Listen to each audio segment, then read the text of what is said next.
إيه أمي لو أراك قبل ما يأتي الردى، زوديني بدعاك وامنحي قلبي الرضا. إيه أمي لو أراك قبل ما يأتي الردى، زوديني بدعاك وامنحي قلبي الرضا. إيه أمي لو أراك قبل ما يأتي الردى، زوديني بدعاك وامنحي قلبي الرضا. كمناديك بقلب أثقلته النائمات، فأرى طيفك حولي سطعا كالنيرا. لست أخشى من ممات فالفداء عذب ثمين، غير أني لو أراك يبسم القلب الحزين، يبسم القلب الحزين. كلما ناديت صوتا يرجع اللحن هبا، وتردده البراري خاليا منه الرجاء. بسم الله الرحمن الرحيم. الحمد لله رب العالمين والعاقبة للمتقين ولا عدوان إلا على الظالمين، وصلى الله وسلم على نبينا محمد. حولي في الله waxaa kulli la socotaan in ay sheekheenu Sheekh Mustafa Ismaaciil Haroon uu marti inoo yahay. Ilaahay subxaanahu wa tacaala aan ugu mahadinayno runtii awoodda uu inoo siiyey ama uu inoo sahlay sheekheenu inoo yimaado alxamdulilah. Intaa kadib muxaadarada hadda aynu balansanahay waxaa la ciwaankeeda wahdatul umma ama midnimada ummadda. Soomaaliya xilligeeda midnimada ummadda maanta waa maalin axada, xilligu waa salaadu kadib oo garanaysan bacda salaada kulan tukanay. taariikhduna waa taariikhda halka ka muuqata waa 19 muxaram 1429. insha allahu tacaala waxaan kusoo dhaweynayna sheekheena kana faa'idaysan doona. ilahi subxaanahu wa tacaala cilmigiisa kana waafaqo. liyatafadal sheekh shuwan maduuna jazakum allah. بسم الله الرحمن الرحيم.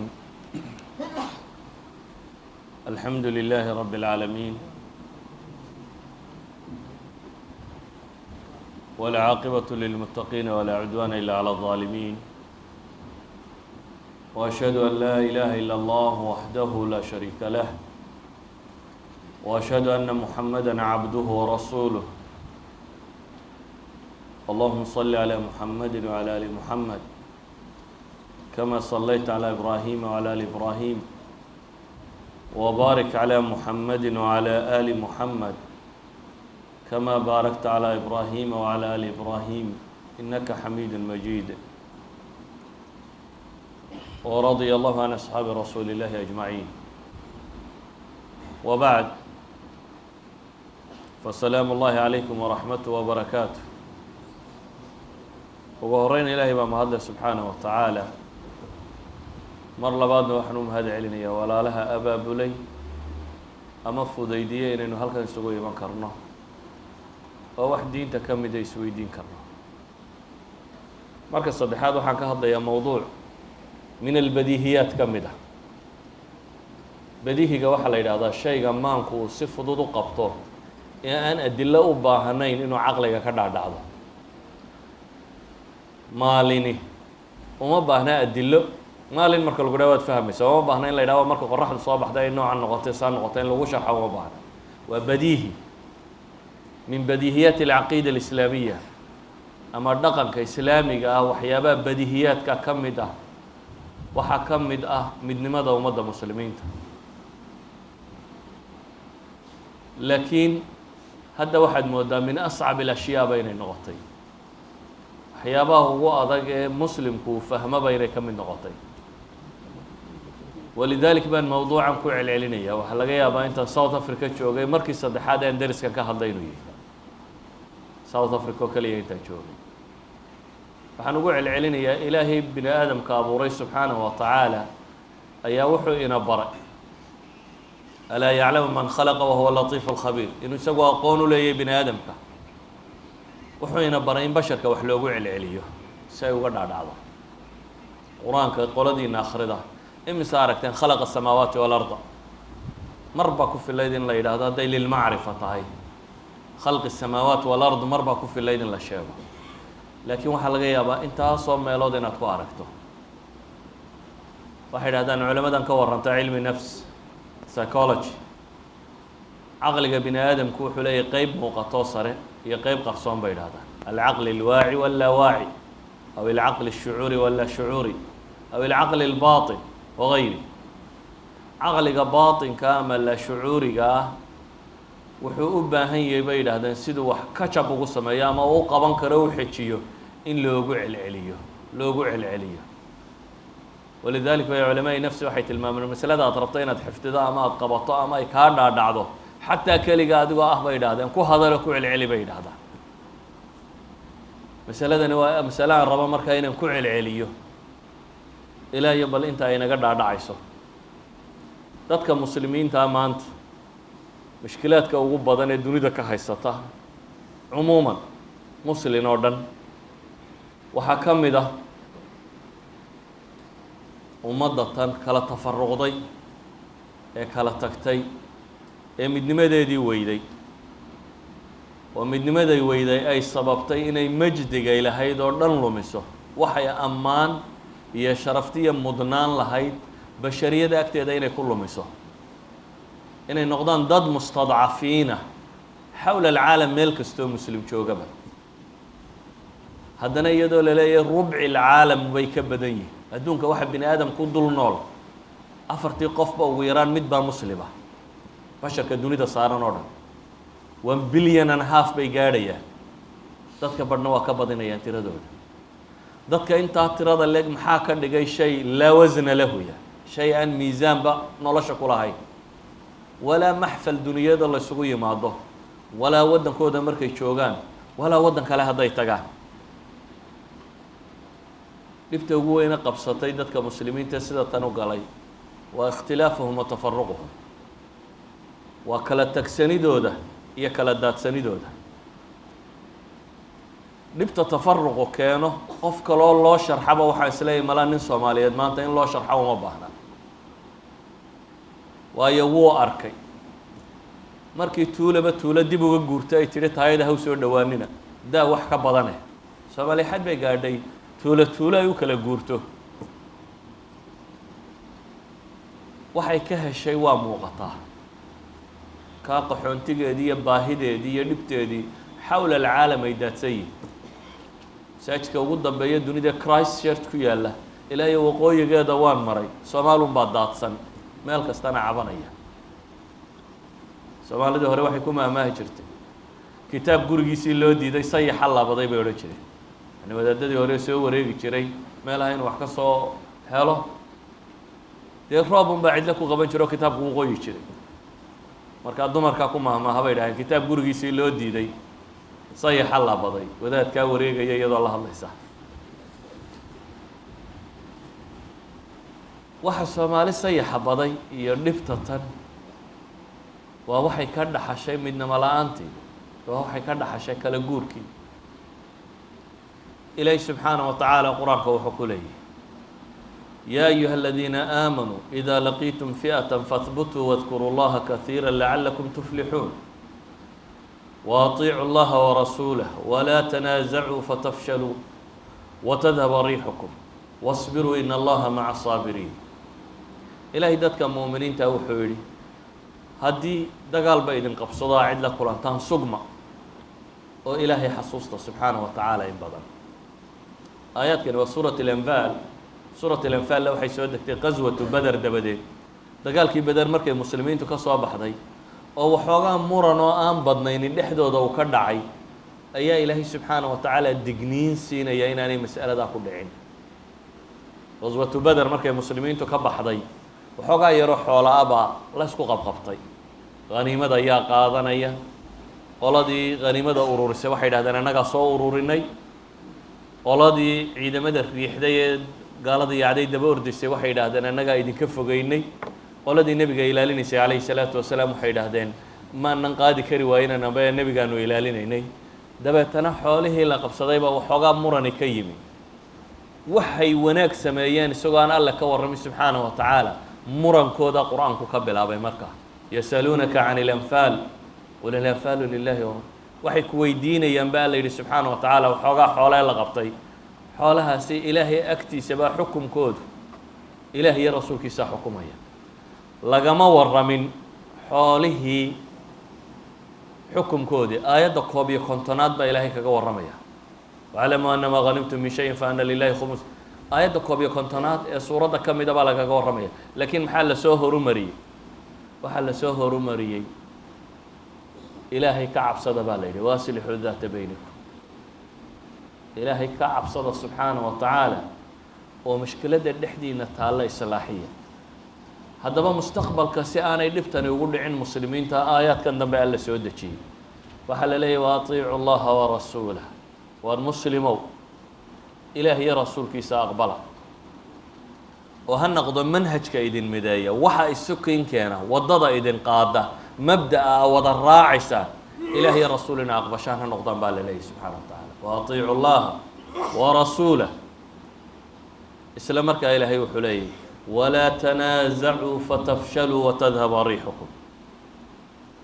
war ha murmina baa la leeyahy subxaana wa tacaala nisaac iyo dhexdiina ka dhicin ha isqabanina oo haddaa isqabataan muxuu noqonayaa waxa ka ratibmaya isqabashada ilaahay wuxuu leeyahy subxaana wa tacaala fatafshaluu watadhaba riixukum waa fashilaysaa guul gaadhi maysaa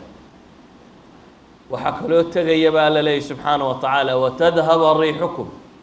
xooggiina iyo dowladnimadiina iyo dadnimadiinana waa la waayaya haddaa muranka badaysaan oo idinku isa surantaan oo idinku aa kala bixi weydaan waa laydin wada waayayaa baa ilaahay leeyahy subxaana wa tacaala waa digniin weli muslimiinta loo sii digayo ilaahay subxaana wa tacaala markaasuu aayaadka wuxuu ku gebagabeeyey wasbiruu ina allaha maca saabiriin dadku hadday wada noolaadaan oo wax wada wadaagaan lama waayo wax la ysku yaro qabto ama wax yaroo la ysku maandhaafo laakiin waxaa layna baraya inaynu caqli ku daweyno inaynu sabir iyo dulqaad baranno inaynan kala guur iyo isdil daawo uga dhigin saa daraaddeed baa la yidhi wasbiruu haddiiba ay isu timaadaan basharku lama waayo waina kaiira min alkhulaطaa'i la yabgi bacduhum calaa bacd dadka wax isku darsada baa ilaahay yidhi wax kasta isku darsada dowladnimo xoolo waxuun isku darso nawcun maa bini aadamku wax uu kala si u arko waa la arkayaa waxuu hadal ka yimaado waa la arkayaa laakiin solution buu u baahan yahay waxa dhibtu ay ka timaado sidaa awgeed baa ilaahay wuxuu leeyahy subxaana wa tacaala wasbiruu ina allaha maca saabiriin aayaadkii khilaafka laynoo diidiya furqada aayaadkii layna faray ilaah iyo rasuulkiisa inaynu wada ateecno aayaadkaasi waxaa gebagaba looga dhigay in allaha gafuurun raxiim loogama dhigin iyo in allaha casiizun xakiim inta badan aayaadka gebagabadoodu waxay u cuntantaa aayaddu waxay ka warramaysay ilahay markaa wuxuu leeyahy wasbiruu ina allaha maca saabiriin waar sabra oo dulqaata baa la leeyahy subxaana wa tacaala ilaahay wuxuu la jiraa oo macooda yahay kuwa sabree dulqaata sidaa awgeed cawaamisha ama waxyaabaha keena inay ummadi kor noqoto waxaa ka mid a midnimada waa min alusuuli athaabita litaqadum waa usuusha keensata ee sugan ee ummadi inay horu marto keenta waxaa ka mid ah ummaddu waa afraad waxay u baahan yihiin xooggooda iyo cududooda inay isku darsadaan qofka bini aadamkii keligii wuxuu u baahan yahay ma wada samayn karo adigu cunaad u baahantahy oo maraad u baahantahy oo guraad u baahantahy oo reerbaad waxoo dhan keliga mare ma toli kartid raashin ma karin kartid daar ma dhisi kartid laakiin waxaad u baahantahay basharka hore ay is adeegsataan oo wax isdhaafsataan oo wax wada lahaataan noloshu gebigeeduba kelinimo ma jirto sidaa awgeed ayaa umamku horumarkoodu iyo horu socodkoodu xooggooda iyo magacooda waxyaabaha miqyaaska waa waxaa ka mid a itixaadkooda iyo midnimadooda inta ay ummaddu midaysan tahay ummad kasta oo midowdaa magac iyo maamuus bay yeelataa waxay raadcaynaysa bay gaadhaa xayaat mudma'ina nolol kariima oo sharaf iyo cizile bay ku noolaataa waxay noqotaa ummad laga haybaysto oo marka arrinteedu arrini gasho lagu xisaabtamo maxaa laga yeelayaa waayo maaha dad fudud oo si fudud looga cararo walidalik baa dadka dunidu waxay u aragtay dunida mucaasirka ah weliba maanta ee isku sii xidhantee sii tiro badantay waxaa loo arkay duwalka yaryar inaanay jiri karin dabeetana waxaa loo baahday atakatulaat ilkubraa waxay yidhaahdaan taxaalufyada iyo isku darsiyada waaweyn yurub oo dowlado xoog badanna dhaqaalo leh military leh magac leh ayaa waxay u arkeen nolosha cusub ee maanta loolankeeda inaanay geli karin iyagoo jarmal iyo ingiriis iyo faransiis iyo scandinavian iyo noocaasiya waxay u arkeen inay bashar u baahan yihiin bini aadam iyo tiro dunidu inay tiro isku hayso tiro si ay maadaama ay u baahan yihiin waxay garteen inay wax isku darsadaan inay midoobaan midowgoodu waxay gaadhsiiyeen xad ay aqbali karaan inta wax lahoo qura inaan la ysku darin maca kuwa caydha ah inay ku darsadaan waayo berri basharkaa dhaqaalaha sameeya basharkaa magac iyo maamuuska keena yurubtii galbeed ee dhaqaalaha haysatay even waxay aqbashay tii bari aan waxba haysanin romania maxaa yaalla nothing waa waddan lagu baktinayo aada u liita waxba oolin laakiin bini aadan baa jooga yurub waxay u aragtay tii horu martay romania inay u baahan tahay oo ay ku darsato waxay u arkeen inay hungariya u baahan yihin oo ku darsadaan waxay u arkeen polish iyo poland iyo wax la nooca waxay u arkeen duwalka yaryar ee litwaniya iyo duwal yaryaroo sagiira inay kusoo darsadaan waxay dareemeen dunida maanta in tiro la ysku hayo takatul ballaadhan inay sameeyaan waxay germany aqbashay iyadoo dunida waddanka labaad ama saddexaad ee dhaqaale hogaaminaya ah inay wax la wadaagto kuwaa yaryar aan waxba haysanin waayo waxay u aragtaa wax isku darsiga kuwaa isku darsadaan inuu yahay I win you win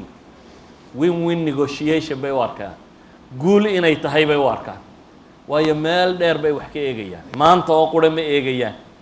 laakiin berri iyo saa dambe waxay imanaya bay arkayaan dunidu takatulaadka maraykan waa dunida maanta la joogo dowladda ugu xoog badan militarily marka la eego iyo economically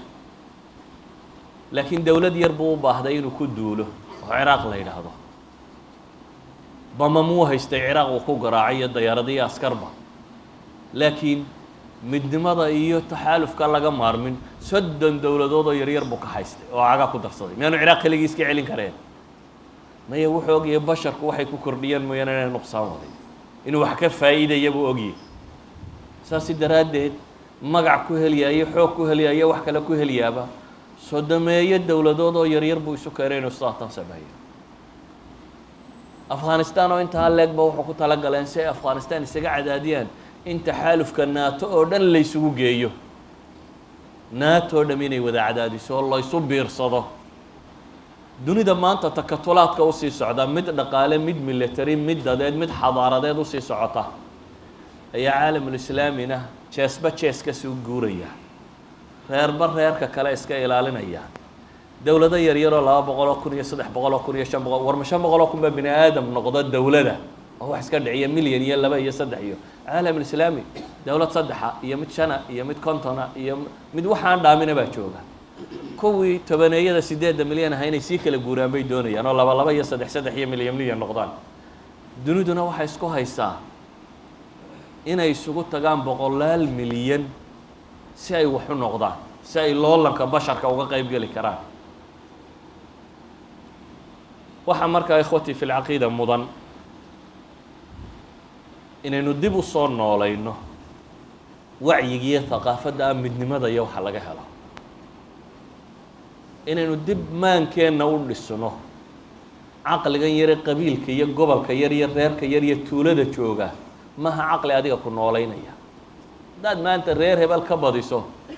reer hebel waxaad ka badisee la sheegaya waxa weeyaan isna 10 baa ka dhintay adna 2 kaa dhintay 12 qof oo Soomaaliyeed baa aakhira u dirteen dabeetana waad faanaysaa waxaad leedahay iyaga 10 laga diray anaga 2 quray haayeen maxamed kordhin 12 Soomaaliyeed markaad aakhira qabatiso maxamed kordhin reer hebel marka 10 ka dhintaan kiinana 3 ka dhimato waxba maad kordhin waxay ahayd inaad mustaqbal dheer hiigsato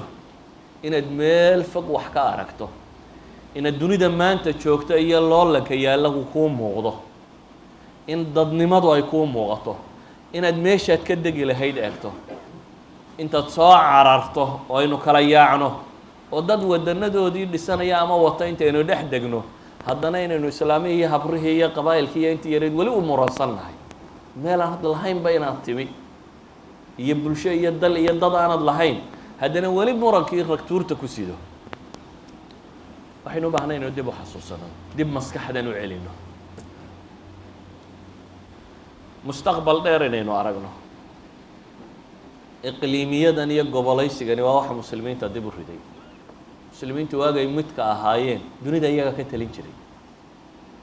1000 sano in ka badan bay keligeed ahaayeen addawla alula fi lcaalam 1000 sano in ka badan bay keligood ka talinayeen dunida tan aan wax labeeyaa jirin alqutb alwaxiid 1000 sano in ka badan bay ahaayeen dhaqaalaha dunida ugu badan ugu xoog weyn 1000 sano in ka badan bay ahaayeen tiknolojiyada dunida ugu sarreysa 1000 sano in ka badan bay ahaayeen dadka la martiyo ee cadaaladda dunida ku wada markiise la tafaraaruqiyey ee xuduudaha aan jirin la wada dhex dhigay waxaana xuduuda waxa keenay dadkii muslimka kala qaybinayay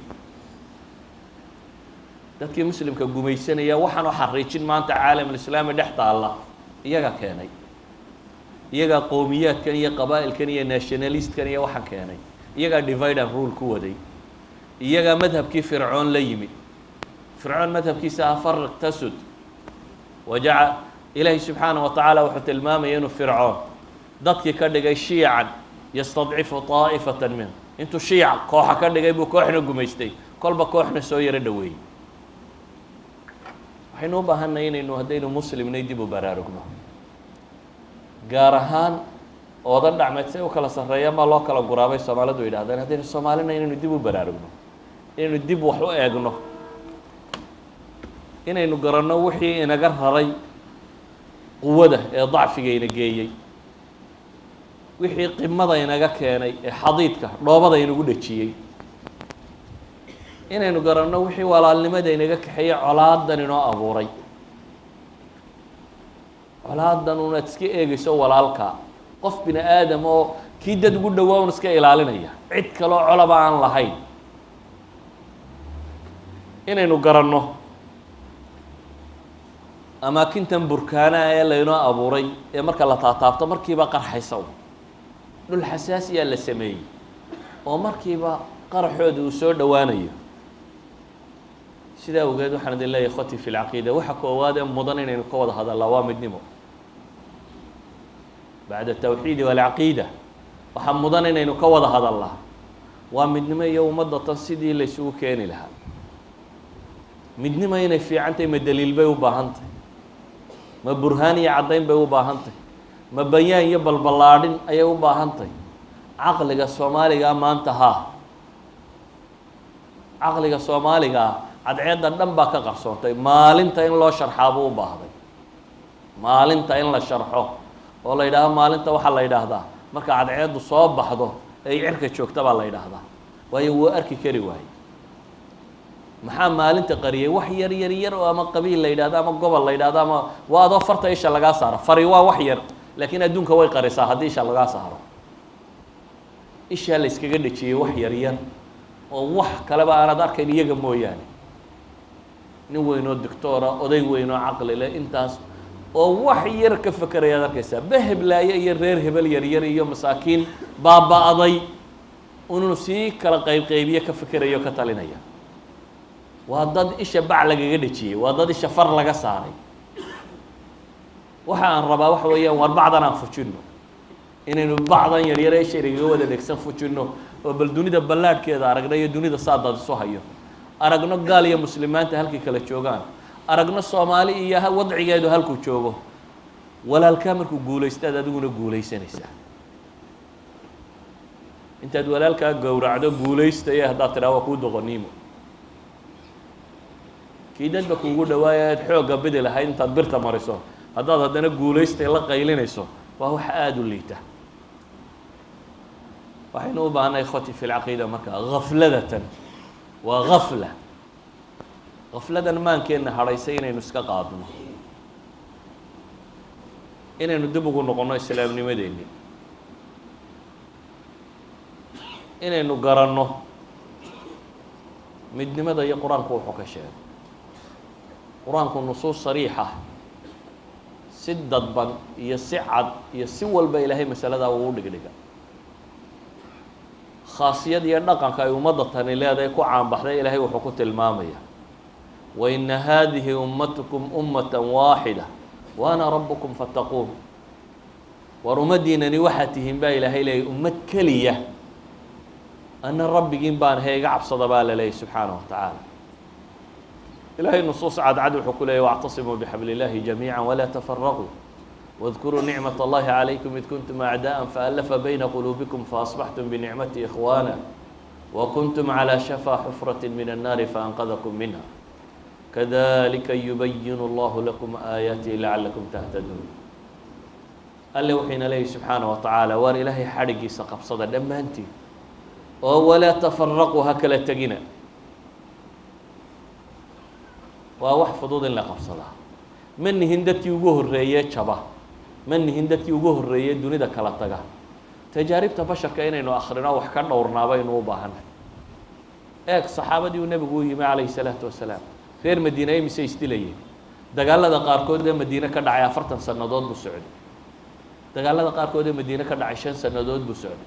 kuwii 40ka sano 5 sannadood isdilayey ayaa islaamku u yimi oo heshiisiiyey. waxaa la yidhahaa madiine waxaa nebigu yimi calayhi salaatu wasalaam iyadoo aan nin weyniba ku hadhin, wax odayo labaa ku hadhsanaa baa la yidhaha ansaar dhammaanteedba. cabdillaahi ibnu ubay ibnu saluul iyo abi caamir alfaasiq, abi caamir alraahib ninkii la odhan jiray, xandala ghasiil ilmalaa'ika abihi, labadaa nin baa ku hadhsanaa baa la yidhi wax waa yeelaba. oo ay markii dambe yidhahdeen war bal haatan labada odayaan mid dooranoo madax boqor ka dhigano. cabdillahi boqornimaa loo sharaxay. maxaa tiray ee da-yartun soo reebay?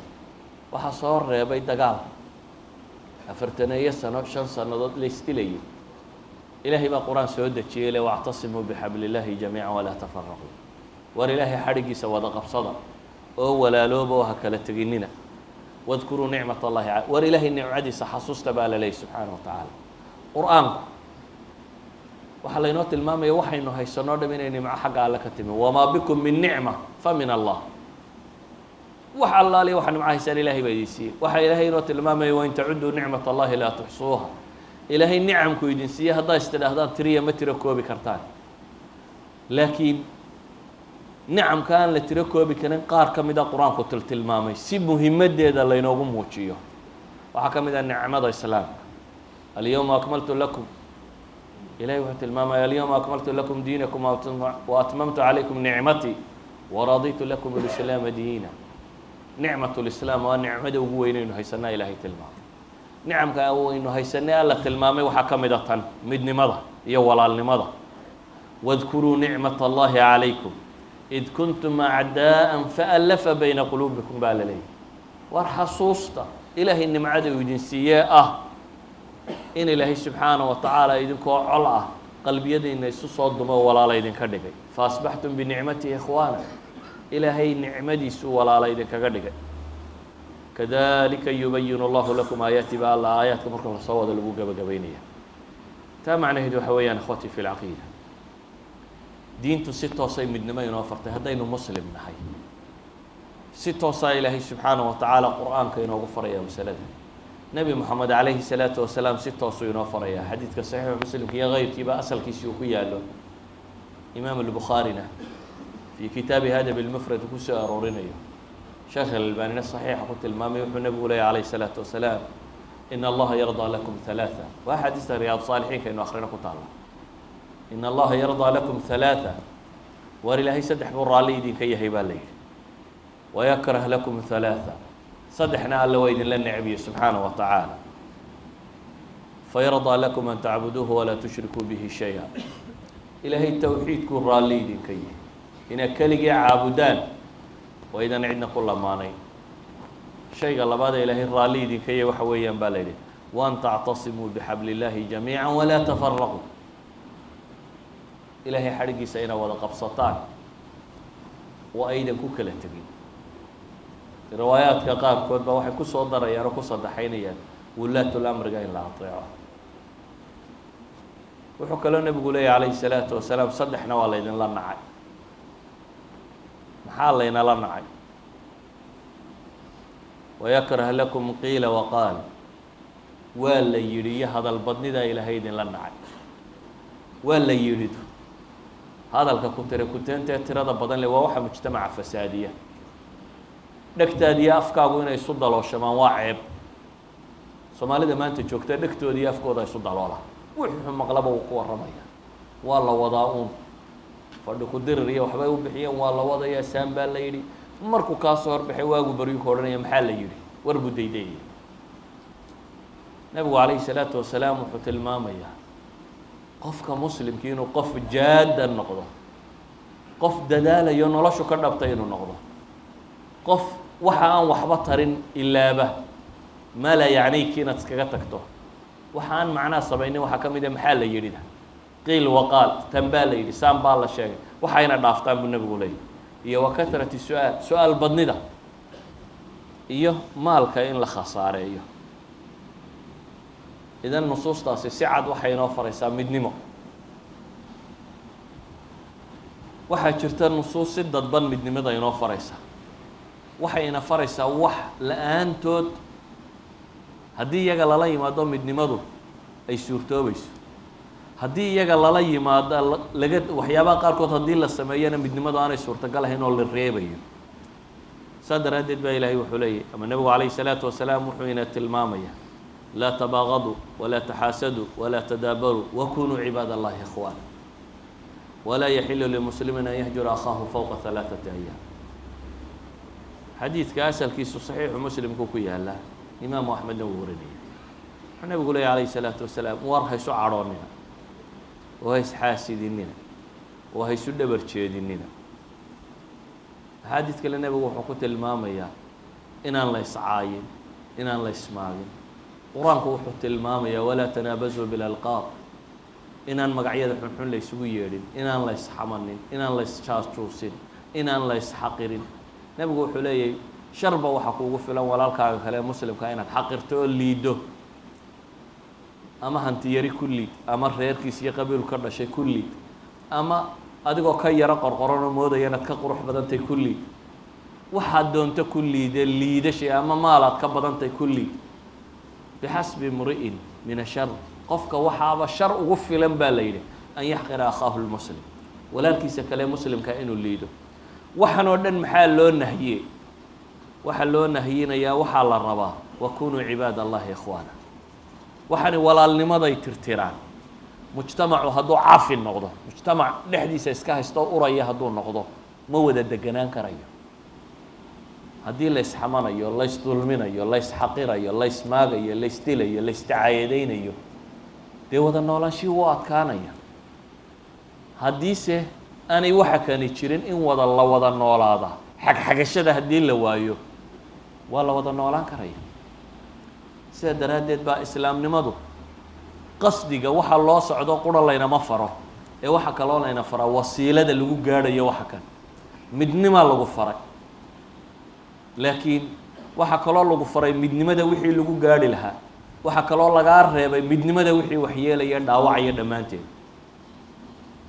insaanku min طabcihi waxaa ka mid ah inuu cadhoon karo laakiin waxaa lagu yidhi 3 maalmood jaanisa baa lagu siiyey basharinimadeena ilaahay uu yaqaana subxaana wa tacaala 3 maalmood waa muddo aad ku cadho burburi karto 3 maalmood ka badan baa lagu yidhi inaad cadho ku maqnaato oo walaalka aad ka hijroto ama banaana sanad haddaad afka buurtanaad oo dhiiggiisa daadiyay la mid tahay buu nebigu tilmaamaya calayhi salaatu wasalaam xadiidka abi daawuud uu warinaya saxiixa nebigu wuxuu ku tilmaamaya hajruka akhika sana ka safki dami walaalkaayo aada sanad cadho iyo afbuur kaga maqnaataa waxay la mid tahay buu nebigu leeyay dhiiggiiso aada qubtay dhiig muslim wax fudud maaha cadho muslim laga cadhoodoo laga dudaana wax fudud maaha sidaa awgeed waxaa lagu faray inaad walaalkaaga muslimkaa walaalkii ahaato waxaa layna faraya inaynu walaalo noqonno waxaa layna faraya walaa takunuu kaladiina tafaraquu waاkhtalafuu min bacdi ma jaaءahum اlbayinaat waulaa'ika lahum cadaabu cadiim waar ha noqonina baa ilaahay leeyay kuwii kala tegey ee iskhilaafay markii bayinaadka cadcad ee rususha ay sidaa yimaadeen waxyigii alle intuu yimi haddana iyagoo og oo kitaabkii dhex yaallo kala yaacay kuwaa ha noqonina haddaa kuwaa noqotaan maxaa dhacaya wa ulaa'ika lahum cadaabun cadiim baa ilaahay kuwaasi cadaab kulul bay leeyihin waayo cadaabka noociyaadka ilaahay wuxuu cadaaba waa tiro badan yihi qur-aanka ilaahay wuxuu tilmaamayaa cadaabka qaar ka midi inuu cirka ka soo dego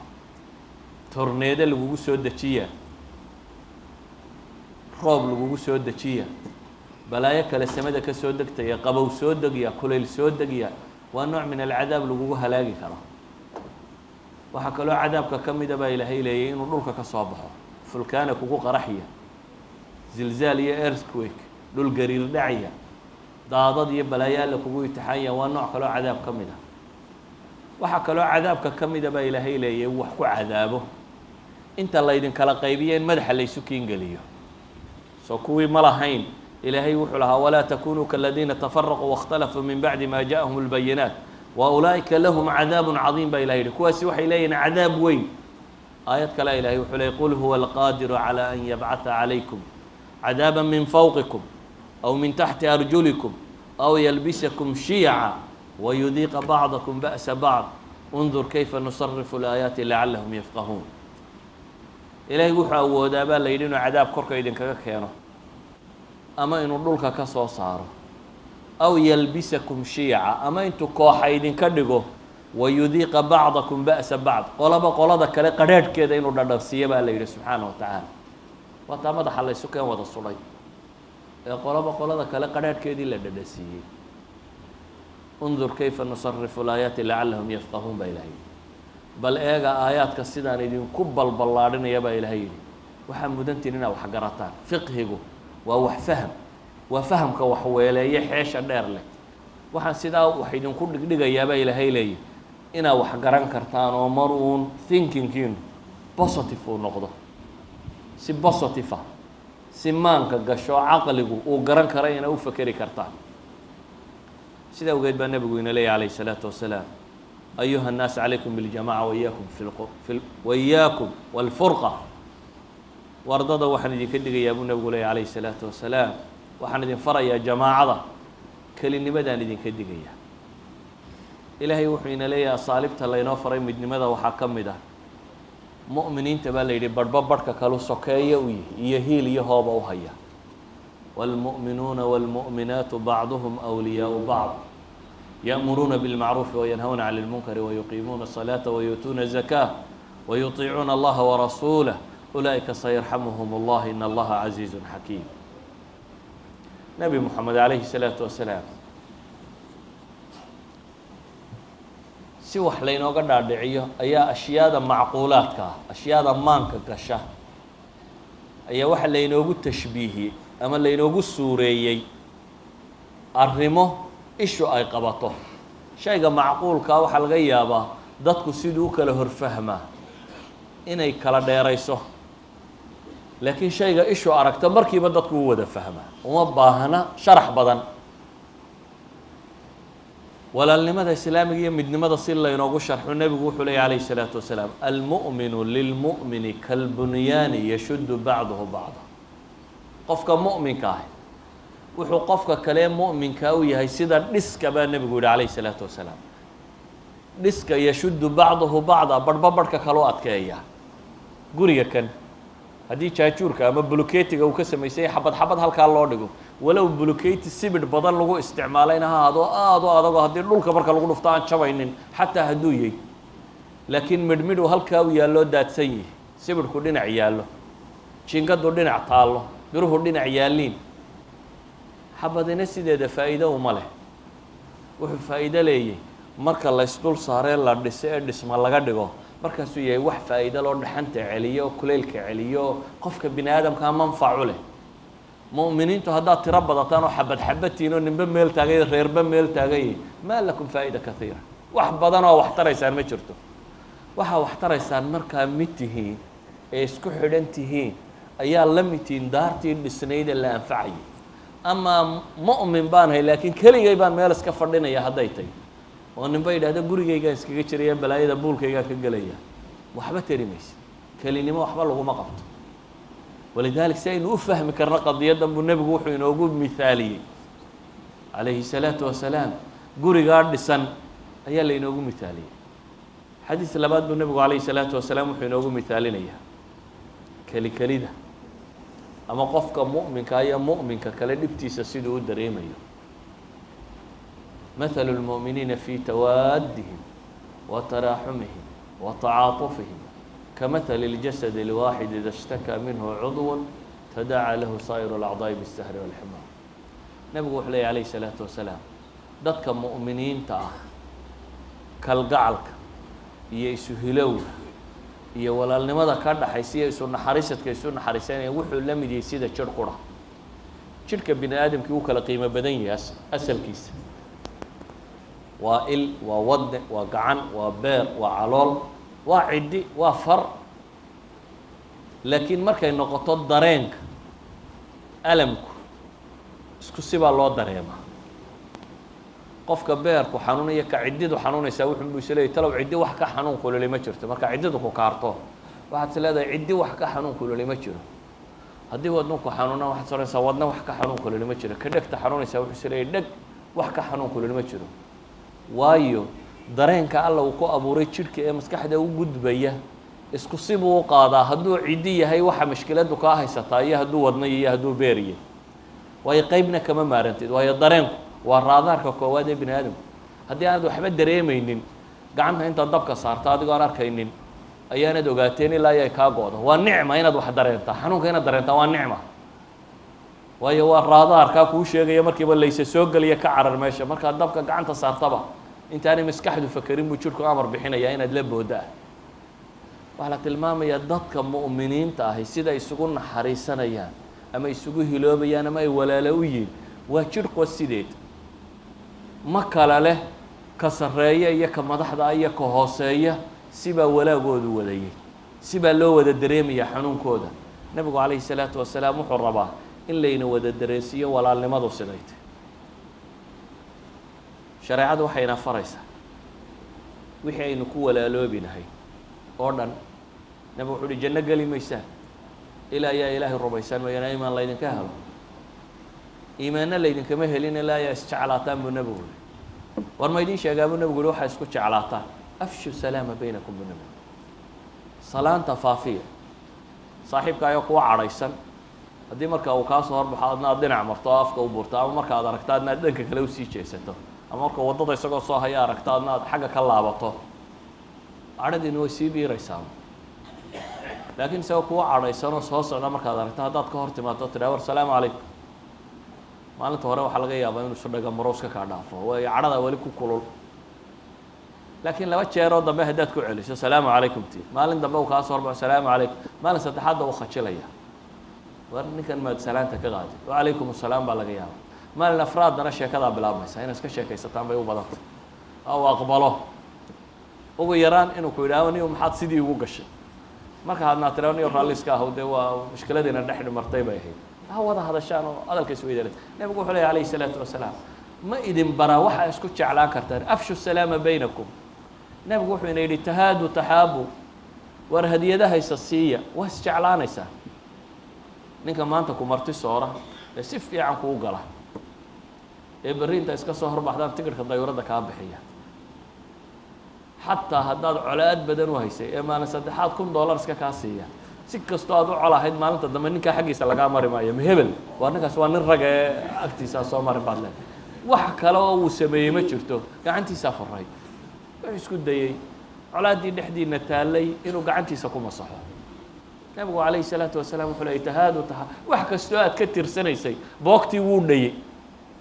boogtii aad tirsanaysay dhaymuu mariyey nabarku haddii la dhayo dee wuu iska bogsadaa wuxuu nebigu leeyahy calayhi الsalaatu wasalaam wax isa siiya isu hadiyeeya yacni waxaan oo dhan shareecadu waxay inoo faraysaa in midnimada la ilaaliyo waxaa la yidhi hadduu walaalkaa ku dhibo fajazaau sayi'ati sayi'atu mithla laakiin waxaa kaloo la yidhi inaad cafidaabaa maxay ka khayr badan xaqaad lahayd waa laguu sheegay laakiin si aad u wada noolaan kartaan cafis nebi yuusuf walaaladii god bay ku rideen sababtiisay daraaddeed buu jeel ku galay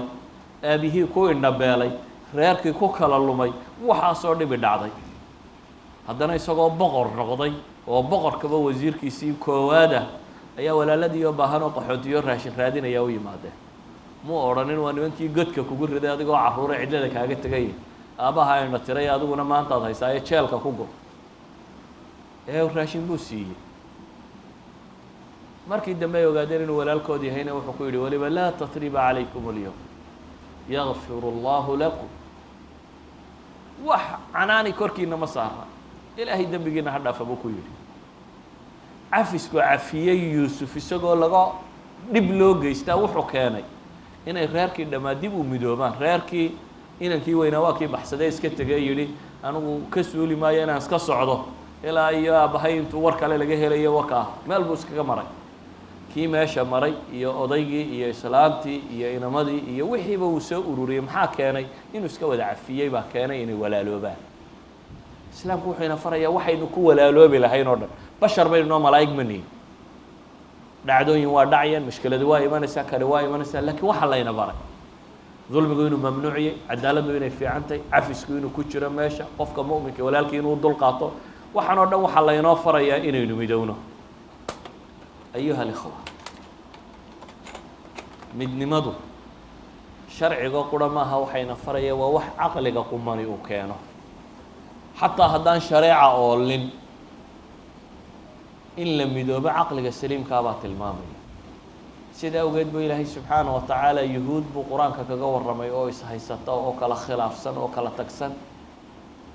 markaase alle wuxuu ku cileeyey sababtu waxa weeyaan baa ilahay yihi waa caqli xumo ilaahay subxaanaه wa tacaala wuxuu tilmaamaya laa yuqaatiluunakum jamiiعa ila fi quran muxasana aw min waraa'i judur ba'suhum baynahum shadiid taxsabuhum jamiiعa waquluubuhum shata waayo ilaahay wuxuu ku cileeyey idinlama dirirayaan ilaa iyo ay dhufaysiya iyo meel qalcado iyo waxay galaan mooyaane waa fulayaal baa lagu tilmaamay waa la soo wada waxa ilaahay sheegay iyaga laftoodu dad wada socda maahe waa dad ba'suhum baynahum shadiid baa ilaahay yihi beleda dhex taalla waa adagtay quluubtooda waa kala tagsantay haddana ilaahay maxaa waxa kan keenay dalika biannahum qowmun laa yacqiluun baa ilahay yihi waa dad aan caqli lahayn idan kala tagsanaantu waa garaadli baa ilaahay ku tilmaamaya xataa haddaynu diinta ka tanaasulnay kala tagsanidu waa maanlaawanimo waa caqli xumo sharciguna wuxuu sheegayaa inaynu midowno caqliga saliimkiina wuxuu sheegayaa inaynu midowno walidaalika ummadaha caqliga isticmaalay waa ummadaha u arkaya xataa iyagoo aan diin fiican haysanin inay midoobaan in dani ku jirto inay midoobaan in dani ku jirto taariikhda haddaynu dib u daraasayno ummadihii muslimiinta ah wixii ay jabeen inta goore muslim jabay inta ugu badan waxa sabab u ahayd khilaaf iyaga dhex yimid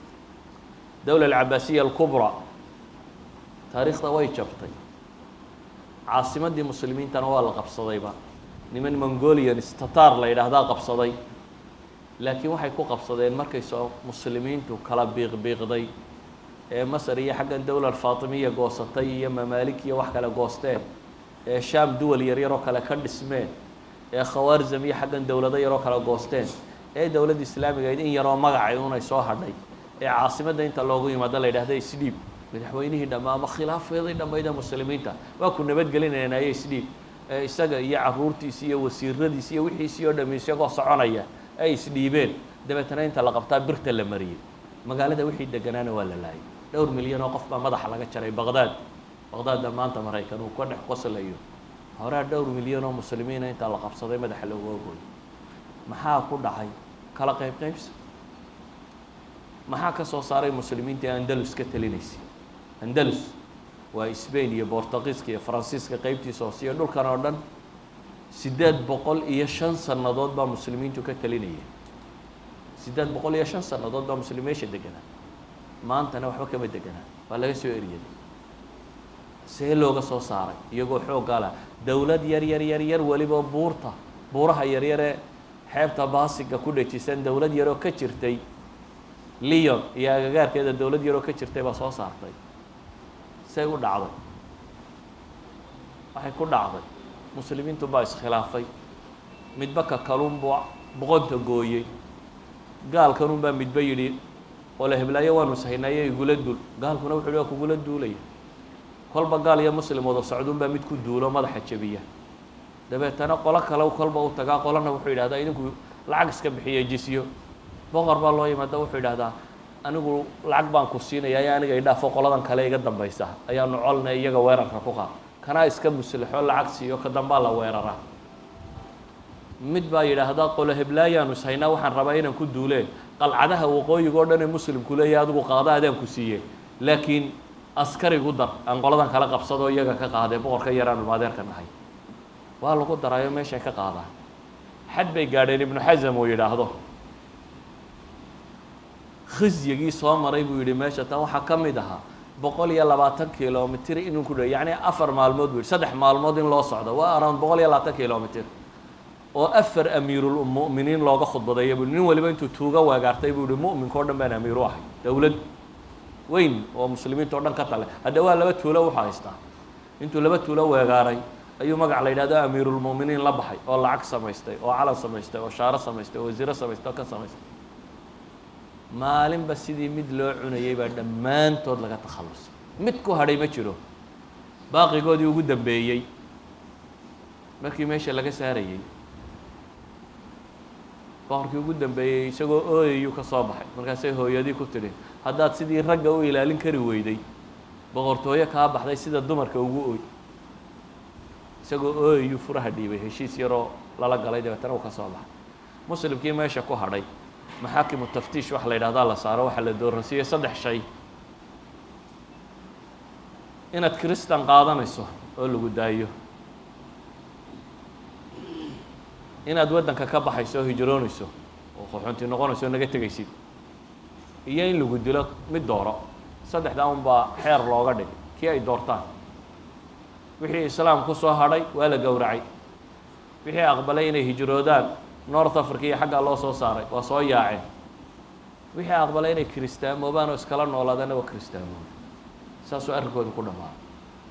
meeshay 805 sannadood ka talinayeen maanta waxba kama aha waxaan uga jeedaa muslim waxaa dib loo gumaystay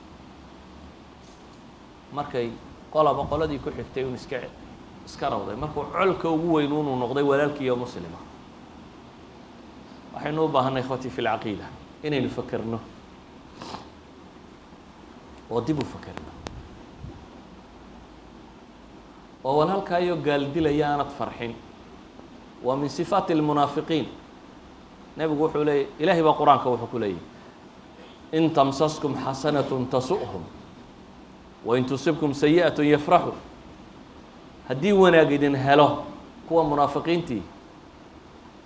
wanaaggiina way ka naxaan haddii gaaladu idin jabisoo balaayeedi ku dhacdana waa farxan waa min calaamaati nifaaq walaalkaayo muslim oo la tumay inaad adna faraxda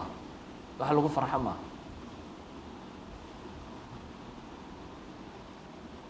muslimka idinka fog wax badan inaydan ka qaban karin baa laga yaabaa laakiin waxaan caqli ahayn cape town idinkoo jooga oo qaxoontiya oo minority gruuba oo aan waxba ku haysanin inaa halkan beele iyo reere iyo wadaad iyo kooxo yaryar iyo wax u kala degtaan baa ceeba idinka midnimadaan idinka rabaa waxa weyaan tan inaad dad muslima oo identitygooda wada ilaashado noqotaan muslim baati mar labaadna soomaalaatiin oo dhaqan iyo af gaara baa leedahay muslimka kale waxaa iskaga sokaysaan baa jira muslimka bakistaaniga waxaanan wadaagin baa jira af baanan wadaagin culture gaaraanan wadaagin waxaanan wadaagin oo gaaraa jira inaad culturekiinii gaarka a wada ilaashan kartaan waxaa halkan jiri kartaan oo qura haddaad dad midaysan tihiin oo ku midaysan walaalnimadooda islaamnimadooda iyo tan inaad wax ka qabataan wax badan tii kama qaban kartaane tan ka fakera masaajidku inuu idinka dhexeeyo tijaaradiina inaa isku caawisaan kuwiina wax la yeelo inaa caawisaan intaa iskacan qaban kartaan inaa iskacan qabataan madrase iyo iskuul inaa wada furataan caruurtiina inaa wax wada bartaan haddaa mid ahaataan waa jiri kartaan haddii kalena jiilasii madhay ee dhaqan guuray unbaa ku biiraysaa taariikhdu way soo jirtay waxba ay soo odhanayn anigu nin fiican baan oo wadaad baan oo carruurtayda waan xiji kara waxba ma xiji karti waa intaan adigu aada joogto un da-da labaadee ay dhalaan